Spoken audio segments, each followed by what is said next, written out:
사도신경으로 신앙 고백 드리면서 우리 하나님께 함께 예배하시겠습니다. 나는 전능하신 아버지 하나님 천지의 창조주를 믿습니다. 나는 그의 유일하신 아들 우리 주 예수 그리스도를 믿습니다. 그는 성령으로 잉태되어 동정녀 마리아에게서 나시고 본디오 빌라도에게 고난을 받아 십자가에 못 박혀 죽으시고 장사된 지 사흘 만에 죽은 자 가운데서 다시 살아나셨으며 하늘에 오르시어 전능하신 아버지 하나님 우편에 앉아 계시다가 거기로부터 살아있는 자와 죽은 자를 심판하러 오십니다. 나는 성령을 믿으며 거룩한 공교회와 성도의 교제와 죄를 용서받는 것과 몸의 부활과 영생을 믿습니다. 아멘. 우리 함께 찬양합니다. 환난과 핍박 중에도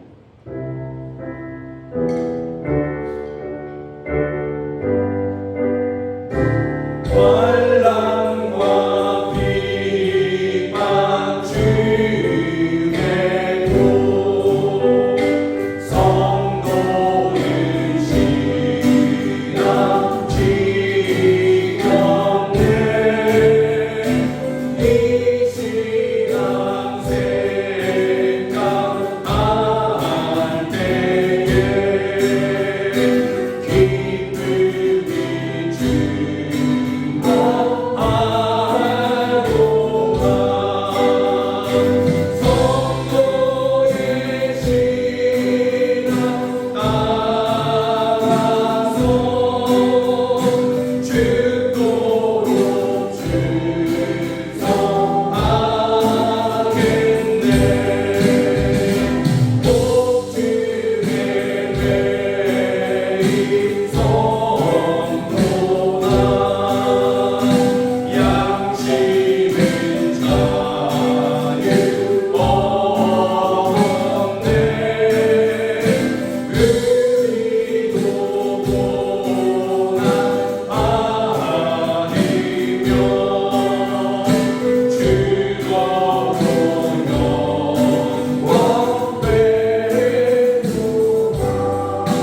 주의 나라가 임하기만을 그렇게 기다리오니 주여 성도들의 곤고함을 살피시며 그날까지 우리를 지키시고 보호하시며 위로하시고 새 힘을 부어 주시옵소서. 주님의 나라 임하시는 그 나라를 기다리는 동안에 우리 성도들이 저희들이 지치지 아니하고 낙심하지 않도록 날마다 우리와 함께하여 주시옵소서. 우리 함께 기도하겠습니다. 원하는 아버지, 우리가 그 나라 하나님의 나라를 우리가 기다리고 또 기다립니다. 그 영광의 나라를 우리가 기다리고 또 기다립니다. 이 세상이 고달릴수록 우리가 더욱더 주의 나라를 기다립니다. 그러한 우리와 함께 하시며 우리를 지키시며 우리를 위로하여 주시옵소서. 이 고난의 세상 가운데서 저희가 낙심하고 위로를 원하고 원하는 아버지 양보하지 않고 주여 저희를 지켜 주시옵소서. 세상 끝날까지 저희를 지켜 주시옵소서. 주여 저희가 심히 고단해야 합니다. 저희가 심히 아파합니다. 주여 저희를 쏟으셔서 저희를 북돋으셔서 저희들이 다시 일어나 끝까지 승리하도록 저희를 도와주시옵소서. 오 할렐루야 역사하여 주시옵소서. 주여 도와주시옵소서. 우리가 주의 나라를 기다립니다. 임하실 주의 나라, 그 영광의 나라를 우리가 기다립니다. 그날까지 저희를 지키시고 보호하여 주시옵소서. 세상이 참으로 우리를 고단하게 하고 수만 가지 방법으로 우리를 아프게 하고 힘들게 합니다. 주께서는 이 모든 것을 다 아시니 주여 주의 나라가 임하는 그날까지 우리를 지키시고 위로하시며 새 힘 주시고 또 필요한 모든 것들을 저희들 가운데 공급하시는 것으로 저희를 지켜 보호하여 주시옵소서. 끝까지 이기게 하여 주시옵소서. 예수 그리스도의 이름으로 기도드립니다. 아멘. 우리 함께 찬양합니다. 주의 나라가 임할 때 우리 함께 찬양합니다.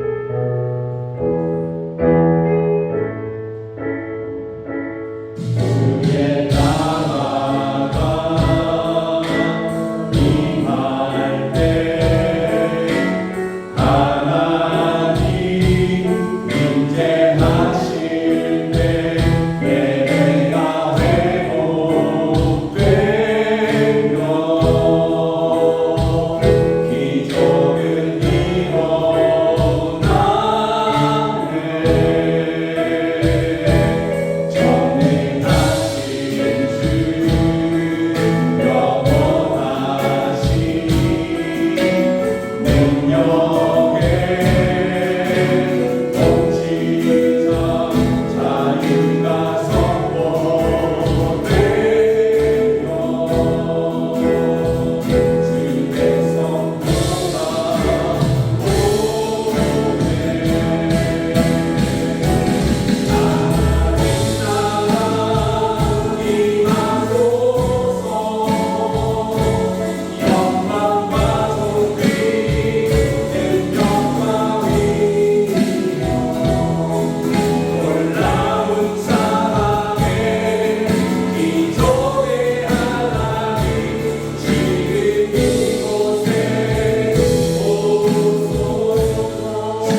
모든 날들 동안에 저희와 함께 하시며 그 위대하시고 크신 능력으로 저희와 동행하시고 저희가 살아가는 모든 곳에서 그곳이 가정이든 직장이든 또 자녀들의 학교이건 그곳이 어디든지 주의 나라를 이루어 주시옵소서. 어둠의 세력들이 어둠의 영들이 역사할 수 없고 어둠의 영들이 결코 이길 수 없는 그 하나님의 나라를 나의 삶의 모든 영역에서 이루어 주시옵소서. 우리 주여 한번 우리가 함께 기도하겠습니다. 주여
우리가 오직 위로부터 임하시는 그 하나님의 나라를 기다리고 또 기다립니다. 이 모든 날들 동안에 저희와 함께하여 주시옵소서. 높고 위대하시며 능력이 많으신 주께서 저희와 함께하시고 또 어둠이 회전하는 그림자도 없으신 빛이신 주님이 우리와 함께하시는 것 가운데 저희의 심령이 하나님의 나라가 되게 하시고 저희들의 가정이 하나님의 나라가 되게 하시며 저희가 일하는 곳이 하나님의 나라가 되게 하시고 우리 자녀들이 살아가는 학교가 또한 하나님의 나라가 되게 하여 주시옵소서. 어둠의 영이 어둠의 세력이 이길 수 없는 감히 역사할 수 없는 그러한 빛의 나라로 주여 저희들을 보호하시고 함께하여 주시옵소서. 예수 그리스도의 이름으로 기도드립니다. 아멘.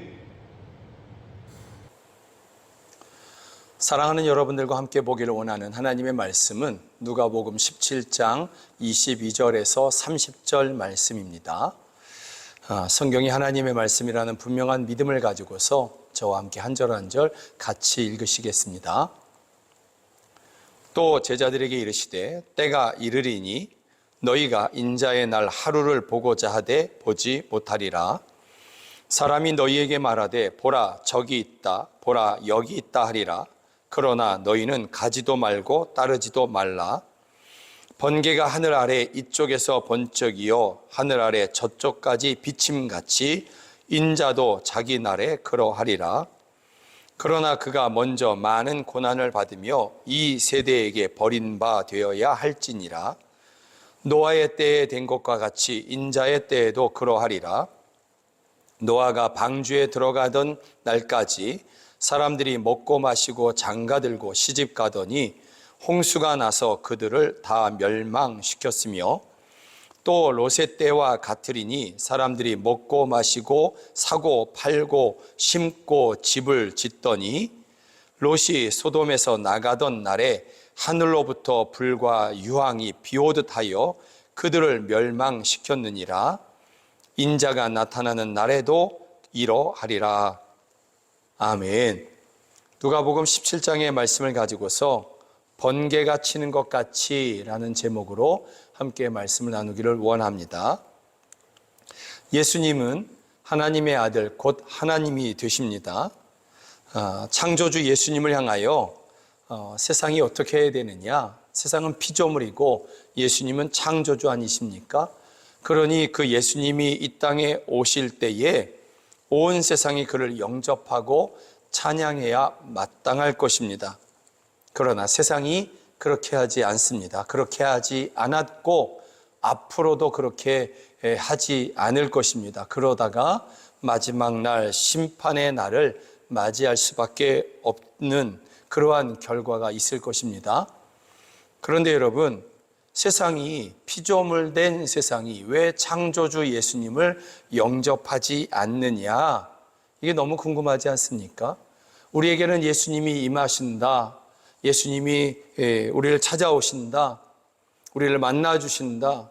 얼마나 기쁩니까? 그날에 세상이 달라져 보이고 마음의 기쁨이 형용할 수 없는 그러한 기쁨이 우리 가운데 가득하게 되지 않습니까? 감사와 찬양이 넘치고 이것이 지극히 당연한데 왜 세상은 이 당연한 일을 안 하느냐라는 것입니다. 요한 사도는 성경 요한복음 1장에서 그 이유에 대해서 이렇게 말씀하고 있습니다. 빛이 어둠에 비추되 어둠이 깨닫지 못하더라. 예수님은 빛이십니다. 그런데 그 빛이 임하는데 어둠이 세상이라는 것입니다. 세상이 어둠이다라는 것입니다. 캄캄하다라는 것입니다. 그러다 보니 이 어둠이 빛을 거부한다라는 것입니다. 9절 10절은 조금 더 자세하게 우리에게 이야기하는데 참빛 곧 세상에 와서 각 사람에게 비추는 빛이 있었나니 예수님이십니다. 그가 세상에 계셨으며 세상은 그로 말미암아 지은 바 되었으되 세상이 그를 알지 못하였고 어둠인 세상이 빛이신 예수님을 알지 못하고 거부한다라고 말하고 있는 것이고 요한복음 3장 19절에 가보면 더 구체적으로 이것을 우리에게 알려주고 있는데 이렇게 말씀하고 있습니다. 그 정죄는 이것이니 곧 빛이 세상에 왔으되 사람들이 자기 행위가 악함으로 빛보다 어둠을 더 사랑한 것이니라. 사람들이 왜 예수님을 영접하지 않았느냐? 영접하지 않은 것뿐만이 아니라 더 나아가서 예수님을 십자가에 못 박아 죽이기까지 했느냐? 자기의 행위가 악하고 그 죄가 드러날까 봐. 그래서 예수님을 받아들이지 않았고 그리고 그 죄를 더 사랑하게 되어서 이 어둠인 세상을 더 사랑하게 되어서 빛으로 나아오지 않은 것이며 더 나아가 빛이신 예수님을 십자가에 못 박아 죽였다라고 이야기하는 것입니다. 세상 사람들이 죄 가운데 있고 그 죄를 여전히 사랑하고 싶기 때문에 예수님을 영접하지 않은 것이다 라는 것입니다. 여기서부터 문제가 발생하기 시작합니다. 세상은 여전히 어둠입니다. 세상은 여전히 캄캄합니다. 지금도 세상은 어둠으로 표현되고 있습니다. 무슨 얘기냐? 태양이 비치고 있고 그리고 저녁이 되면 환한 조명들이 다 비치고 있는데 무슨 어둠이고 캄캄함이냐? 여러분, 세상은 죄가 관영합니다. 그 죄를 표현할 때 어둡고 캄캄하고 시커멓고 이렇게 표현하지 죄를 밝고 빛난다, 영롱하다 이렇게 표현하는 사람이 어디 있습니까? 온 세상이 죄 가운데 있습니다. 그러니 캄캄함과 어둠이 온 세상 가운데 가득한 것입니다. 이것이 온 세상인 것입니다. 그런데 예수님이 빛이시지 않습니까? 예수님을 믿는 사람들도 빛으로 변화되었습니다. 새로운 피조물이 된 것입니다. 예수님으로 말미암아 예수님을 믿는 사람들이 빛이 된 것입니다. 그래서 마태복음 5장에 보면 너희는 세상의 빛이다. 너희는 세상의 소금이다. 너희는 세상의 빛이다. 이렇게 말씀하고 있는 것입니다. 그래서 세상이 온 힘을 다해서 빛으로 변화된 성도들, 그들을 핍박하게 되는 것입니다. 초대교회는 그 핍박이 얼마나 심했던지 순교에 이르렀고 그 중에 대표자가 바울사도 아닙니까? 바울사도는 교회를 잔멸하려고 했던 그러한 사람입니다. 잔인하게 멸하려고, 없애버리려고 그렇게 생각했던 사람이 사울이라는 그러한 청년이었고 그가 나중에 바울이 되지 않습니까? 그런데 교회를 없애는 방법이 무엇입니까? 예수님을 믿는 사람들을 잡아 죽이는 것, 이것이 교회를 없애는 방법이라고 사울은 생각했던 것입니다. 그런 그를 예수님께서 만나주셔서 복음의 전도자, 예수님의 증거자로 그렇게 삼아 주신 것입니다. 성경의 초대교회만 그러느냐? 아니죠. 우리 한국의 초대교회와 성도들이 받은 핍박도 성경의 초대교회의 그 성도들이 받은 것과 여러분 결코 작지 않습니다. 수많은 성도들이 초대교회, 한국의 초대교회 성도들이 핍박 가운데 죽었고 가족들의 핍박 가운데 내쫓김을 받았고 외면받았고 그렇게 죽음을 맞이하기까지 했던 것입니다. 대부분의 나라, 대부분의 민족들 가운데서 복음이 처음 들어가게 되면 이렇게 핍박받으며 전해졌고 그렇게 교회가 세워지기도 한 것입니다. 그렇게 세워져 왔던 것입니다. 그러면 초대교회만 그러하냐라는 것입니다. 그렇지 않죠. 그렇지 않죠. 지금은 교회가 또 성도들이 역차별을 받고 있는 그러한 핍박을 받고 있는 그러한 시대가 되었습니다. 그래서 이러한 때에 우리의 믿음이 더욱더 분명히 서야 되는 필요가 있다라는 것입니다. 여러분들이 맞이하고 있는 이 세상은 부흥의 시대가 아닙니다. 이제 다시 핍박의 시대로 그렇게 접어들고 있다라는 것입니다. 최근에 우리가 뉴스에서 들어 알고 있지만 영국의 어떤 목사님이 길거리에서 하나님의 말씀을 전했더랬습니다. 그랬더니 어떤 사람이 그것을 보고 고발을 합니다. 경찰에 고발하고 경찰은 그를 잡아갑니다. 그리고 검찰은 그를 기소합니다. 법원에서 무죄가 나긴 했지만 여러분 길거리에서 하나님의 말씀 전하는 것도 어려운 것이 여러분 영국입니다. 기독교의 나라 아닙니까? 그런데 그 영국에서 길거리에서 하나님의 나라를 전하면 하나님의 말씀을 전하면 잡혀가는 그러한 나라가 된 것입니다. 또 어떤 사람이 길거리에서 조용히 묵상 기도합니다. 그런데 그 옆에 게이바라고 하는 동성애자 클럽, 그 카페가 옆에 있었습니다.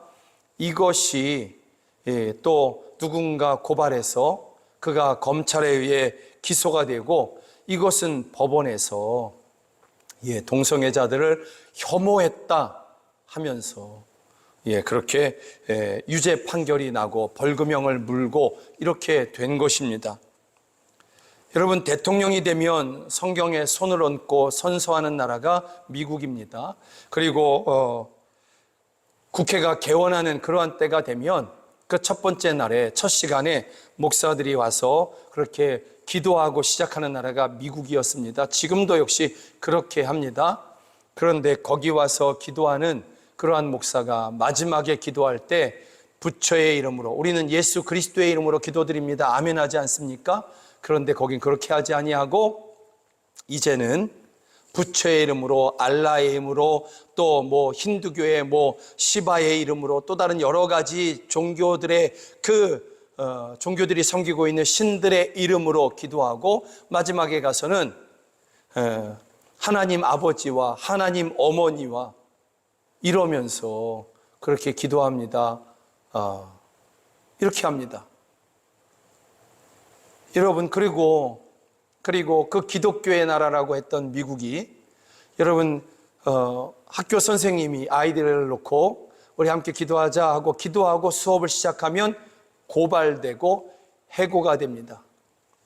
공무원들이 자기 성별의 남 이렇게 또는 여자 이렇게 쓰면 해고가 되는 나라가 되었습니다. 지금 이제 트럼프가 대통령이 되어서 새롭게 되어서 이것을 바꾸고 있지만 수많은 저항이 있는 이게 지극히 당연한 거지 않습니까? 남자가 남자라고 쓰고 여자가 여자라고 쓰는 것이 지극히 당연한데 그렇게 되면 성차별이 된다 그러면서 해고가 되고 위협이 되고 왕따가 되고 이런 나라가 된 것입니다. 이것을 바꾸고자 하는 대통령이 극심한 저항을 맞이하게 되고 대법원에서는 그렇게 하면 안 된다라고 판결을 마구마구 내리고 있는 그러한 나라가 된 것입니다. 한국도 지금 정부와 현재의 정부와 여당이 통과시키려고 하는 일보 직전의 법이 차별금지법입니다.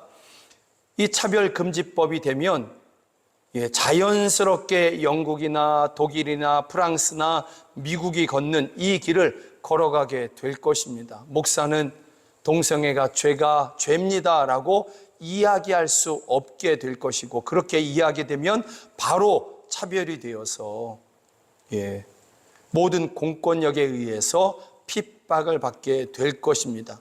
이런 나라가 되어가고 있다라는 것입니다. 최근에 들은 뉴스에 의하면 영국에서는 아이들을 위해서 여권을 만들 때 보호자가 있어야 되지 않습니까? 그 보호자란에 엄마, 아빠 이렇게 쓰면 안 된답니다. 부모 1, 부모 2 이렇게 써야 된다고 합니다.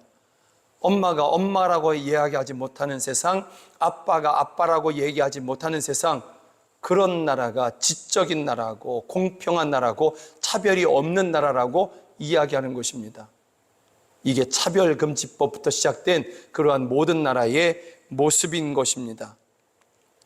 그러니 여러분, 예수님을 믿는 사람들이 그 믿음대로 성경의 가르침대로 그렇게 쓰려고 하면, 그렇게 살려고 하면 온 세상이 모든 힘을 다해서 핍박하고 그 믿음대로 살지 못하게 하려고 하는 그러한 세상을 우리가 지금 맞이해 가고 있는 것입니다. 여러분, 이것은 공적인 모습입니다. 사회적인 모습이다라는 것입니다.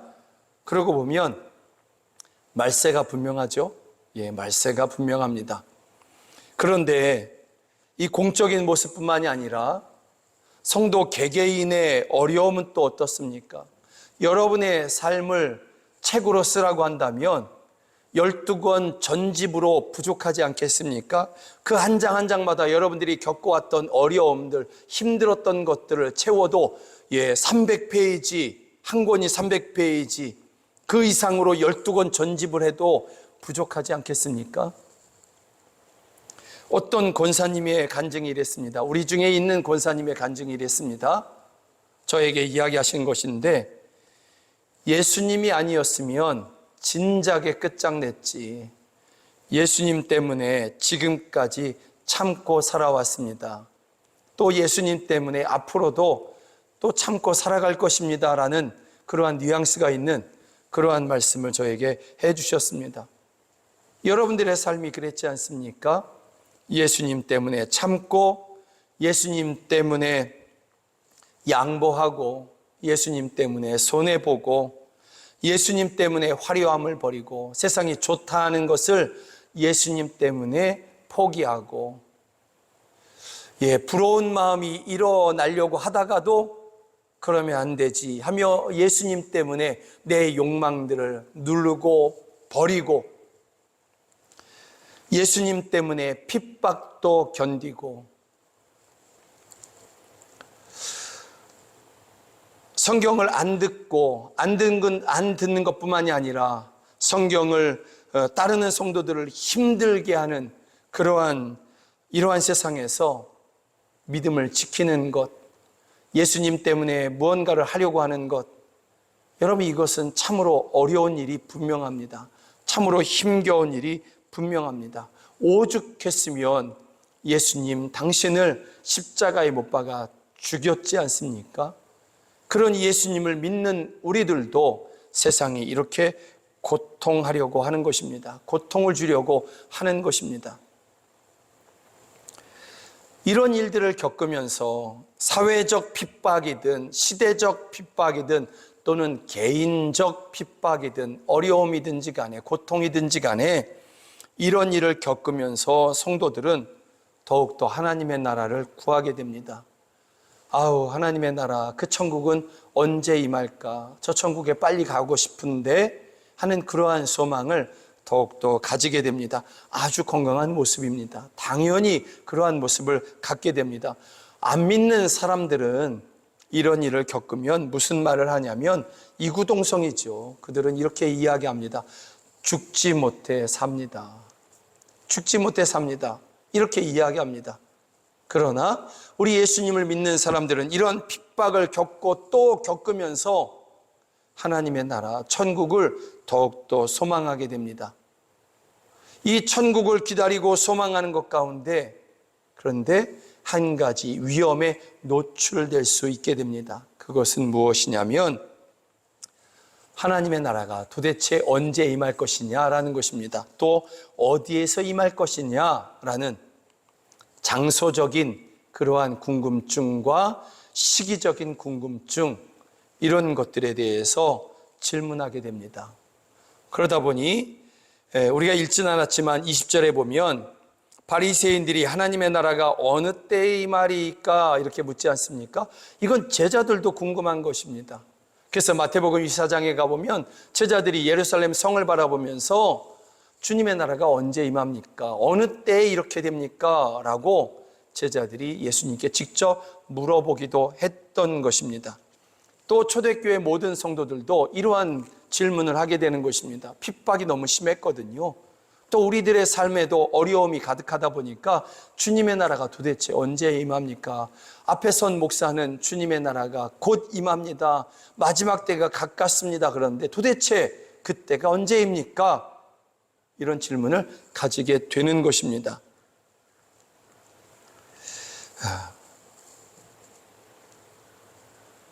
여러분, 주님의 나라가 언제 임하느냐?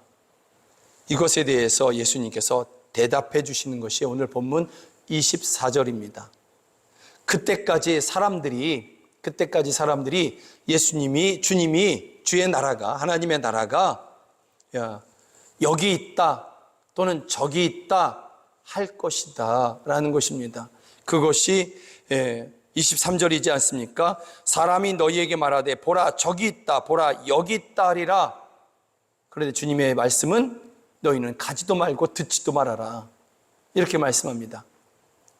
여기냐 저기냐 이게 중요하지 않다라는 것입니다. 그렇게 임하지도 않는다라는 것입니다. 또 이때다, 이날이다, 2026년, 2030년 5월 며칠이다, 그게 아니다라는 것입니다.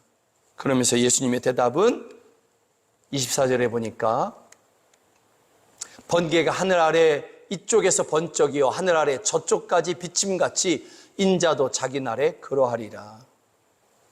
주님의 나라는 그렇게 온 세상 사람들이 동시에 맞이하도록, 그렇게 볼 수 있도록 그렇게 한순간에 임하게 될 것이다. 번개가 칠 때 여러분 몇 분 몇 초에 치겠다 예고합니까? 또 번개가 칠 때 요리로 칠 거야 이럽니까? 아니지 않습니까? 예고 없이 번개가 칩니다. 다만 먹구름이 치는 것을 보면서, 끼는 것을 보면서 번개가 칠 수도 있겠는데 그렇게 생각하죠. 우리는 시대를 그렇게 분별해야 되는 것입니다. 그러나 정작 번개가 순간 번쩍이는 것은 우리가 미처 알 수가 없는 것입니다. 그렇게 주님이 임할 것이다, 여기 저기가 아니라 그렇게 번개가 치듯이 주의 나라가, 하나님의 나라가 임할 것이다. 인자가 곧 하나님의 아들 되신 예수님이 그렇게 이 땅 가운데 임하실 것이다 라는 것이고, 그렇게 되면 온 세상이 주님의 오심을 보게 될 것이다 라는 것입니다. 번개가 그렇게 칠 때 사직동에 있는 사람들만, 우리 영광교회 예배당 옥상에 있는 사람들만 번개를 볼 수 있고 이러지 않지 않습니까? 이 부산에 사는 사람들이 동시에 그 번개를 볼 수 있고 그 빛을 볼 수 있는 것처럼 온 세상 사람들이 예수님의 임하심을 보게 될 것이다 라는 것입니다.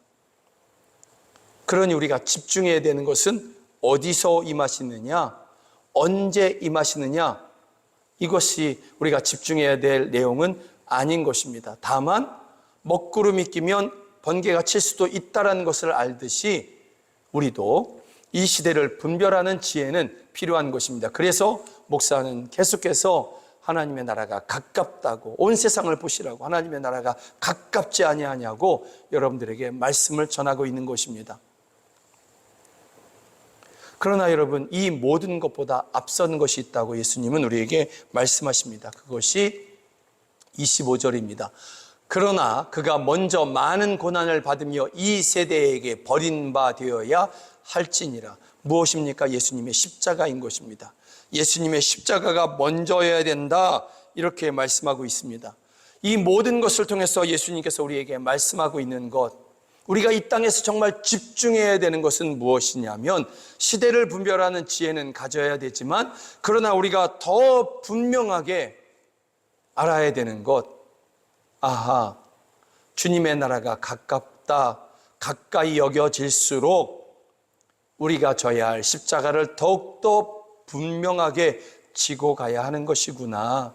내가 져야 할 그 십자가를 외면해서는 안 되는 것이구나.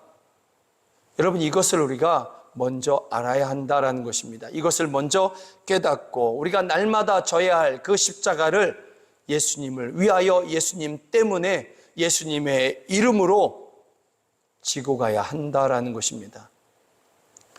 십자가 없이 영광도 없다라는 말씀에 여러분 모두는 다 동의하고 있습니다. 이러한 모습 가운데서 우리가 이 십자가 없이 영광도 없다는 이러한 분명한 생각 가운데서 오늘 져야 할 십자가를 우리가 지고 가야 하는 것입니다.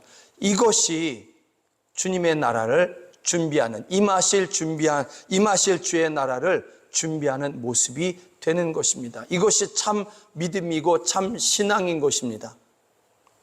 예수님은 이것에 대해서 말씀하시며 노아 때를 말씀하시고 롯의 때를 말씀하십니다. 노아 때는 온 세상이 심판을 받는 것이었고 롯의 때는 지역적인 심판을 이야기하십니다. 그런데 동시에 이러한 공통적인 그러한 모습이 있습니다. 무엇이냐면 노아 때에 또 롯의 때에 사람들이 먹고 마시며 시집가고 장가들고 무역하고 삽니다. 사고 팔며 삽니다. 그렇게 살다가 심판을 맞이했습니다. 노아나 롯은 그렇지 않았다라는 것입니다.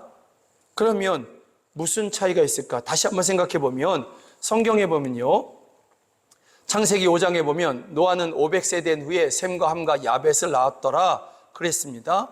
500세가 된 후에야 이 세 아들을 낳았다라는 것입니다. 그런데 노아는 500세에 하나님의 계시를 받았습니다. 방주를 지으라고. 그리고 100년 동안 그 가족이 방주를 짓지 않습니까? 이 사이에 셈과 함과 야벳이 결혼을 합니다. 노아는 이들을 결혼시키고 또 이 100년 동안에 먹고 마십니다. 필요한 것들을 사고 팝니다. 그러면 그 당시에 했던 사람들, 또 다른 사람들과 똑같은 모습이지 않습니까? 먹고 마시고 시집가고 장가들고 똑같은 모습이지 않습니까? 그런데 한 가지가 달랐다라는 것입니다. 노아는 방주를 짓기 위해서 먹고 마시고 장가들은 것입니다. 롯도 마찬가지입니다. 그는 사람들이 그렇게 먹고 마시며 음란한 일을 행할 때에 성 밖에 나와서 성문에 앉아서 그렇게 천사들을 부지간에 맞이하게 됐던 것입니다.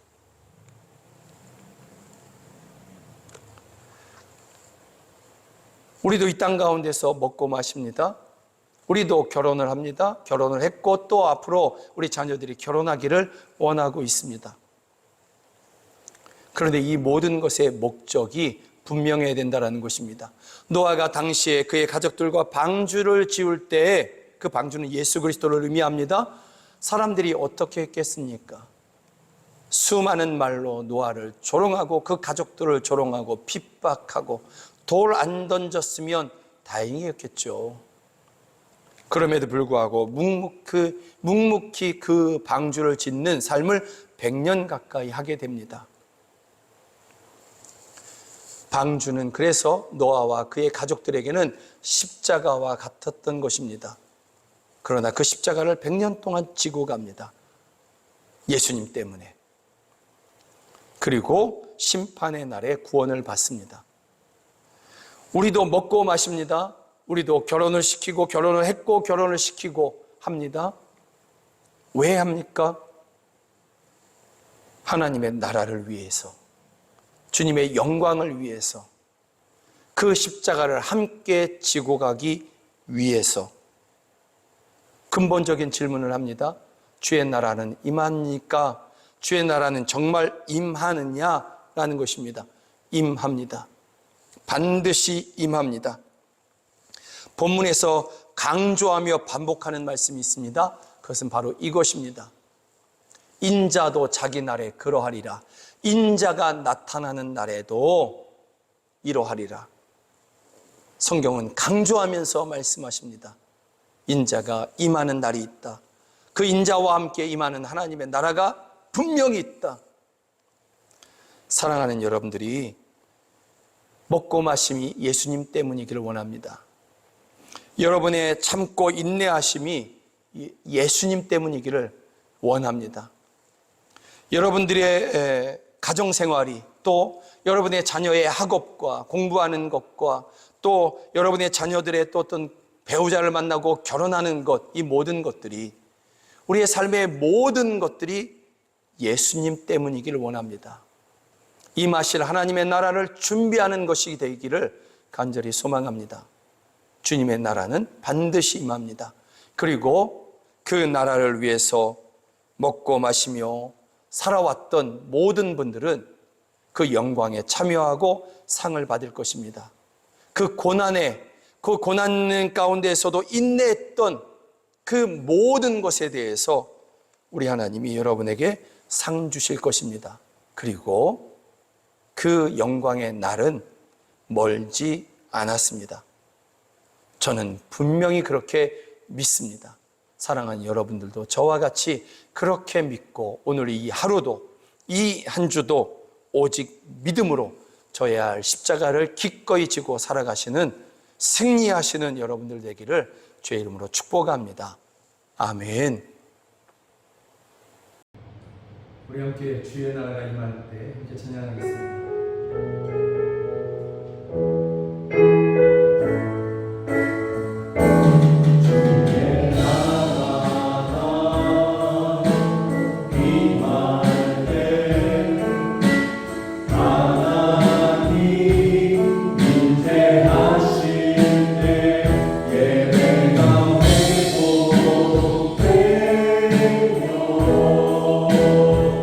기적은 이루어가겠지.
원하니 아버지 우리가 함께 하나님 앞에 예배하며 그렇게 오직 하나님의 나라가 임하기를 기도하고 또 그 모든 것 가운데에서 그 나라가 임할 때까지 믿음을 지키고자 하는 저희들 가운데 주님께서 역사하여 주셔서 살아가는 모든 삶의 처소에서 주의 나라가 이루어지기를, 주의 다스리심이 이루어지기를 또한 기도하며 그렇게 우리가 마음에 소망하였습니다.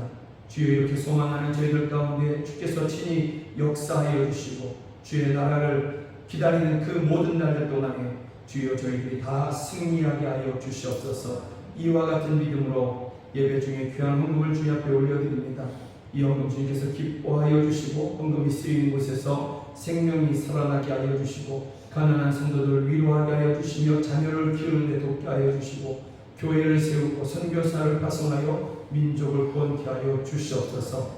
성도들이 즐거이 드린 그 자리가 부족한 자리, 빈 자리가 아니라 차고 넘치는 자리가 되어서 기쁨으로 자원하여 더 드리고 또 주변을 돌아보아 어려운 성도들, 어려운 이웃들을 기꺼이 구제하는 그러한 우리 성도들, 그럼에도 불구하고 차고 넘치는 신비로운 삶을 살아가게 하여 주시옵소서. 어려움 중에서도 뒤로 물러나지 아니하고 낙심하지 아니하며 하나님의 도움의 날들을 기다리고 있사오니 주여 저희를 긍휼히 여겨주시고 주님이 예비하신 그 크신 선물들을 저희들에게 내려 주시옵소서. 이 자리에서 함께 예배되나 하나님 아버지 여러 가지 이유로 함께하지 못하는 성도들 저희들과 함께 하시고 있는 그곳에서 주님을 찾는 것 가운데 가정에서 요양하던 병원에 있든 주여 주님께서 주시는 그러한 치유의 은혜 가운데 저희들이 걷게 하시고 뛰게 하시며 예수님을 증거하는 저희들 되게 하여 주시옵소서. 직장의 일로 타지에 해외에 하나님 아버지 있는 그런 자녀들 그 모든 곳에 주님께서 함께하여 주셔서 주님의 그 권능으로 저희들을 보호하시고 저희들이 그 있는 그곳에서 또한 예배하는 것 가운데 하나님의 영광을 나타내게 하여 주시옵소서. 사랑하는 자녀들을 위한 기도의 제목을 주께서 아시오니 주여 우리 자녀들과 평생 동행하시며 우리 자녀들이 주의 영광을 알고 그 영광을 위해서 살아가는 복된 인생을 살아가게 하여 주시옵소서. 주여 가난한 성도들 위로하여 주시옵소서. 가난이 얼마나 힘든 것인지 아픈 것인지 주께서 아시오니 가난의 영을 물리치시고 막혔던 물고 재물의 물고를 터주시며 차고 넘치게 하여 주시옵소서. 안 믿는 가족들이 있습니다. 개인의 종말이 가깝고 주님 다시 오실 날이 정말 가까울진데 주여 그 날이 오기 전에 개인의 종말을 맞이하기 전에 속히 저희를 구원하여 주셔서 우리와 함께 천국을 소망하며 예배하는 저희들 되게 하여 주시옵소서. 지금은 우리 주 예수 그리스도의 은혜와 하나님 아버지의 크신 사랑과 성령 하나님의 늘 함께하여 주시고 도와주시는 그 은혜가 오직 주님의 나라만을 기다리며 그렇게 소망을 할례 두고 살아가는 우리 사랑하는 성도들 머리 위에 또 저희들의 가정 안에 이제부터 영원까지 함께 하시기를 주 예수 그리스도의 이름으로 간절히 축원하옵나이다. 아멘.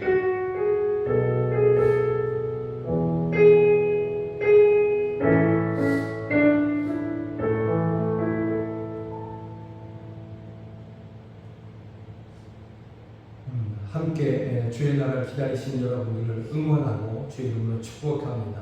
고맙습니다.